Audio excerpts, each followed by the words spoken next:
साथियों, जय भीम जय भारत।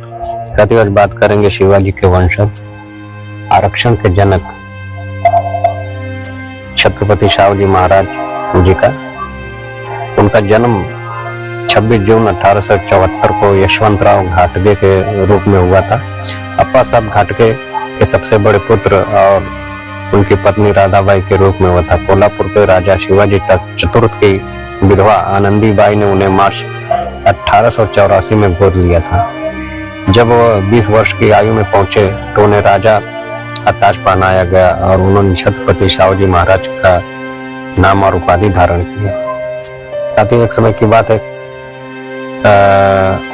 कामले की दुकान पर महाराजा के चाय पीने की खबर कोल्हापुर शहर में जंगल की आग की तरह फैल गई।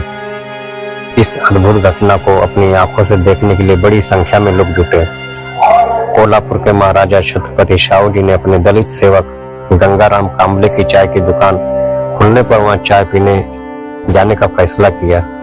पिछली सदी के शुरुआत वर्षों में यह कोई मामूली बात नहीं थी। उन्होंने कामले से पूछा, तुमने अपनी दुकान के बोर्ड पर अपना नाम क्यों नहीं लिखा है? इस पर कामले ने कहा कि दुकान के बाहर दुकानदार का नाम और जाति लिखना कोई जरूरी तो नहीं। महाराज शिवाजी ने चुटकी लेते हुए कहा, ऐसा लगता है कि तुमने पूरे शहर का धर्म भ्रष्ट कर दिया है।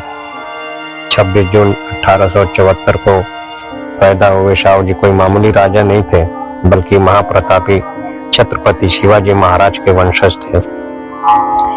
महाराज ने भारी भीड़ की मौजूदगी में कामले की चाय का आनंद लिया।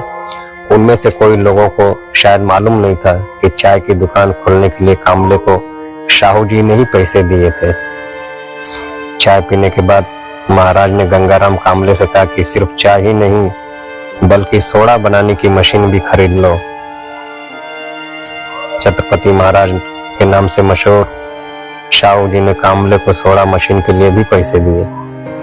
गंगाराम की दुकान कोल्हापुर के भाऊ सिंह जी रोड पर अब से 100 साल से भी पहले शुरू हुई थी।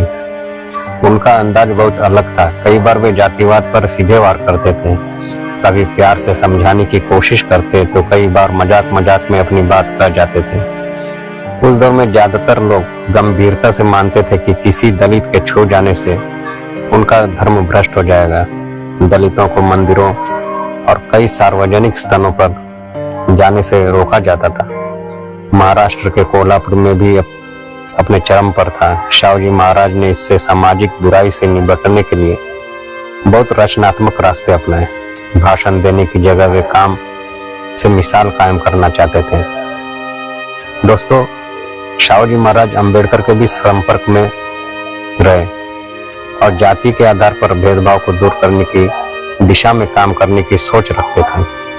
1902 में उन्होंने अपने राज्य में आरक्षण लागू कर दिया, जो एक क्रांतिकारी कदम था। उन्होंने सरकारी नौकरियों में पिछड़ी जाति के 50% लोगों को आरक्षण देने का फैसला किया।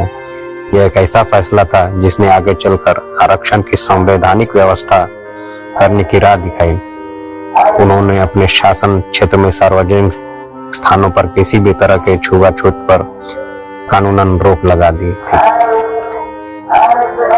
गंगाराम शिवाजी महाराज के कर्मचारियों के लिए बने क्वार्टर में रहते थे। एक बार राजमहल के भीतर बने तालाब के पास एक मराठा सैनिक संताराम और ऊंची जाति के कुछ लोगों ने गंगाराम कामले को बुरी तरह पीटा। उनका कहना था कि दलित गंगाराम ने तालाब का पानी छूकर उसे अपवित्र कर दिया था। उस वक्त शिवाजी महाराज कोल्हापुर में नहीं थे। जब वे लौट कर आए तो गंगाराम ने रोते रोते अपनी पूरी बात उन्हें बताई। इस पर शिवाजी महाराज बहुत नाराज हुए और उन्होंने संताराम को घोड़े के चाबुक से पीटा और नौकरी से निकाल दिया।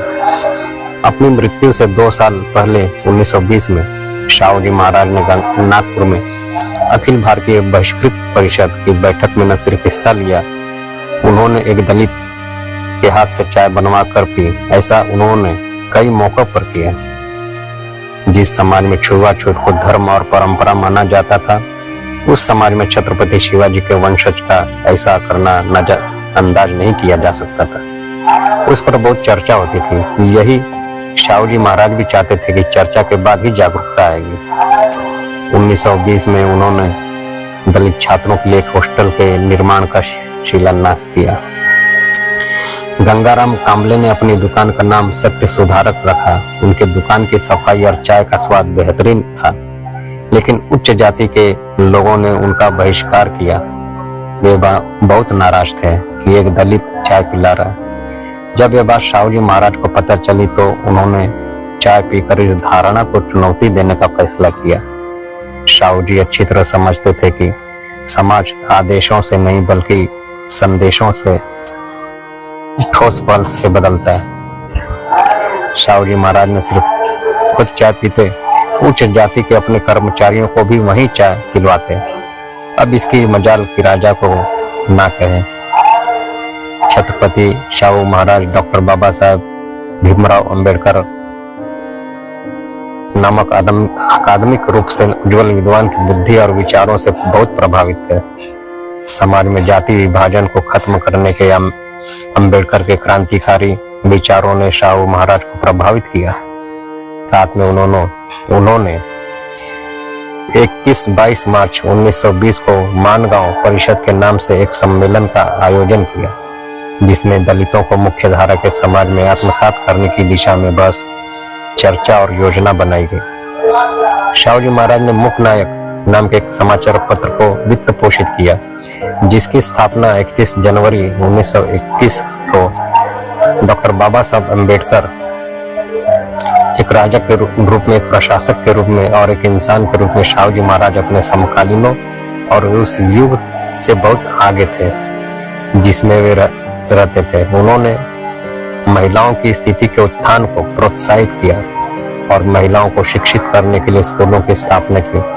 उन्होंने समाज सुधारक महात्मा ज्योतिबा फुले के विचारों को साझा किया, जिन्होंने जो उपदेश दिया उसका पालन किया। शाहू जी ने 1917 में विधवा पुनर्विवाह को कानूनी मान्यता दी और बाल विवाह को रोकने की दिशा में प्रयास किया। उन्होंने जातीय बाधाओं को मिटाने के लिए भी कड़ी मेहनत की और अंतरजातीय विवाहों को प्रोत्साहित किया।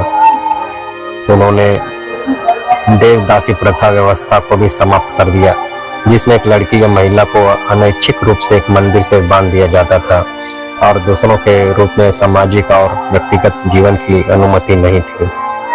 ऐसे महान समाज सुधारक छत्रपति शाहू जी महाराज को कोटि कोटि नमन।